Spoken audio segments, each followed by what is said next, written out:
পাশাপাশি একটি গুরুত্বপূর্ণ সিদ্ধান্ত এসেছে নোট অফ ডিসেন্টের বিষয়। আমরা এখন পর্যন্ত আমাদের প্রাথমিক অ্যানালাইসিসে যতটুকু দেখেছি এখানে নোট অফ ডিসেন্টের কোনো কার্যকারিতা থাকবে না। এটা একটা দলের একটা অবস্থান ছিল এটুকুই, কিন্তু যদি গণভোটে জুলাই সনদের বাস্তবায়নের দিকে জনগণের রায় আসে তাহলে কোনো নোট অফ ডিসেন্টের কার্যকারিতা থাকবে না। আমরা এটিকে অত্যন্ত ভালো একটি অগ্রগতি হিসেবে দেখি এবং এনসিপির যে একটি গুরুত্বপূর্ণ দাবি ছিল সেই দাবির একটা সফল অবস্থান হিসেবে আমরা এটিকে দেখি।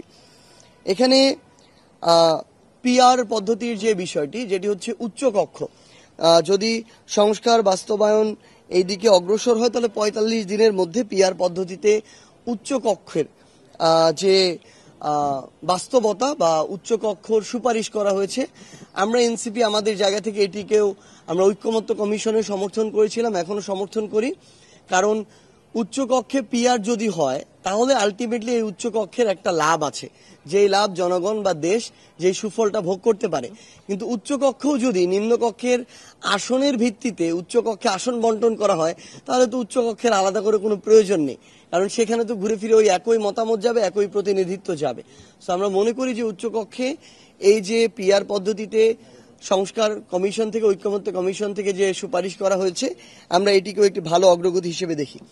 ওভারঅল আমাদের জায়গা থেকে এনসিপির পক্ষ থেকে আমরা যেটি বলবো যে আজকে ঐক্যমত্য কমিশনের পক্ষ থেকে যে চূড়ান্ত খসড়াটি অন্তর্বর্তীকালীন সরকারের মাননীয় প্রধান উপদেষ্টার কাছে হস্তান্তর করা হয়েছে, আমরা এটিকে জুলাই সনদ বাস্তবায়নের একটি ভালো অগ্রগতি হিসেবে দেখি এবং আমরা এনসিপি আমাদের জায়গা থেকে মনে করি যে ভাষাগত কিছু অস্পষ্টতা এখনো আছে, ওই ভাষাগত স্পষ্টতাগুলো যদি অন্তর্বর্তীকালীন সরকার এবং ঐক্যমত্য কমিশনের পক্ষ থেকে স্পষ্ট করা হয় তাহলে আমরা খুব শীঘ্রই এনসিপি আমাদের দলের মধ্যে আলোচনার ভিত্তিতে আমরা সিদ্ধান্ত জানাবো যে আমরা কবে কিভাবে জুলাই সনদে স্বাক্ষর করতে পারি। তবে এখন পর্যন্ত যেটা আমাদের পক্ষ থেকে আমাদের মতামত এক লাইনে, আমরা বর্তমানে এই ঐক্যমত্য কমিশন সর্বশেষ যে চূড়ান্ত খসড়াটি দিয়েছে এটাকে এনসিপি তাদের জায়গা থেকে জানাচ্ছে এবং একটি ভালো অগ্রগতি হিসেবে দেখছে।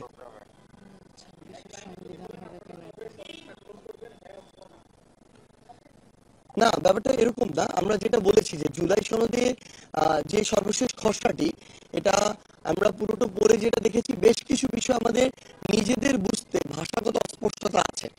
আমরা এই বিষয়গুলো তাদের কাছে থেকে ক্লিয়ার হওয়ার চেষ্টা করব এবং যদি আমরা এখন পর্যন্ত যে সন্তোষজনক অবস্থান সেটা যদি ওই ভাষাগত অবস্থানে আমরা পাই তাহলে আমরা খুব দ্রুত সিদ্ধান্ত নিয়ে ২-৩ দিনের মধ্যে আমরা জানাবো যে কবে আমরা এটা স্বাক্ষরের দিকে যেতে পারি। হ্যাঁ, যেটা হচ্ছে আমরা মনে করি যে প্রথমত হচ্ছে যেটা বলা হয়েছে যে সরকারের পক্ষ থেকে এই আদেশটা জারি করা হবে। আমরা স্পষ্টত বলেছি যে এখানে সরকারের যিনি প্রধান আছেন অন্তর্বর্তীকালীন সরকারে, প্রফেসর ডক্টর মোহাম্মদ ইউনূস, তার পক্ষ থেকে তার স্বাক্ষরে এই আদেশটা জারি করতে হবে। দ্বিতীয়ত আমাদের জায়গা থেকে আমরা বলেছি গণভোটের যে প্রশ্ন, যে এই জুলাই সনদ বাস্তবায়িত হবে কি হবে না, এর সাথে আরেকটা জিনিস আসতে পারে। এই জুলাই সনদের যে সাংবিধানিক যে আদেশগুলো, যেগুলো এখানে সংস্কারগুলো যে এখানে আসছে, এটা যারা যেই একটি বোর্ড বা যেই সদস্যরা মিলে, সংসদের যেই সদস্যরা মিলে এই জিনিসটাকে বাস্তবায়ন করার দিকে যাবে, তাদের বৈধতাটাও আমরা যদি গণভোটের মাধ্যমে আরেকটা লাইন বা এক্সটেনশন অ্যাড করে নিই, যে যারা এটা সংশোধন করবে, এটা যে সংবিধানে সরাসরি গিয়ে আমাদের যুক্ত হবে, তাদের বৈধতাটা, এখন এই বৈধতা এখানে ঐক্যমত্য কমিশনের মাধ্যমে দেওয়া হচ্ছে। এই বৈধতা যদি ওই প্রশ্নের, গণভোটের যে প্রশ্ন, তার সাথে একটা এক্সটেন্ডেড লাইন অ্যাড করে গণভোটের মাধ্যমে নেওয়া হয় তাহলে আরো শক্ত ভিত্তি পায়। আমরা আরো বেশ কিছু বিষয় আছে, আমরা আশা করি যে আমাদের পূর্ণাঙ্গ অ্যানালাইসিসের পরে এটা হয়তো আমরা আগামীকালকে আরো ভালোভাবে তুলে ধরতে পারবো। হ্যাঁ,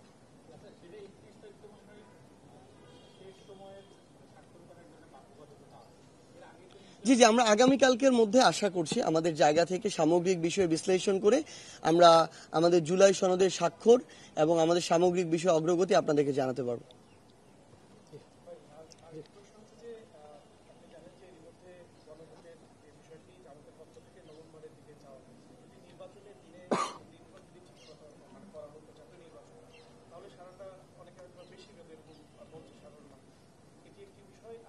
নির্বাচনের এই গণভোট না, এটা তো কেন নির্বাচনের দিনে হওয়ার চেয়ে আগে হওয়া বেটার, এটা আমি একটু আগে বলছি।